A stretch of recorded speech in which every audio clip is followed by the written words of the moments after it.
حضرت ابو ہریرہ رضی اللہ تعالیٰ عنہ فرماتے ہیں کہ میں نے رسول اللہ صلی اللہ علیہ وآلہ وسلم کو فرماتے ہوئے سنا کہ بنی اسرائیل میں 2 آدمی تھے جو باہم مقابلہ کیا کرتے تھے، تو ان میں سے ایک گنہگار اور دوسرا عبادت گزار تھا۔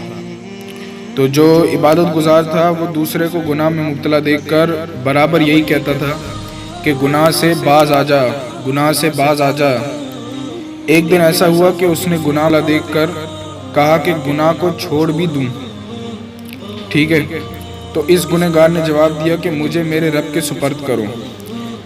تو کیا تم میرے نگران بن کر بھیجے گئے ہو جو مجھے بار بار بولتے ہو کہ عبادت کرو اور چھوڑ دو گناہ کو؟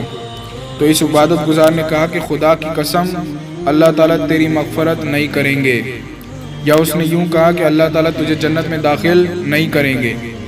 تو ان دونوں کی موت کا وقت آ گیا، دونوں کی ارواح قبض کی گئیں، یعنی دونوں کی جو روح ہیں وہ قبض کی گئیں۔ پھر ان کو رب العالمین کی بارگاہ میں پیش کیا گیا۔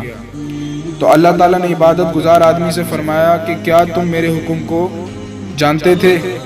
یا اللہ تعالیٰ نے فرمایا کہ کیا میرے اختیارات کے سلسلے میں تجھے کوئی قدرت حاصل تھی؟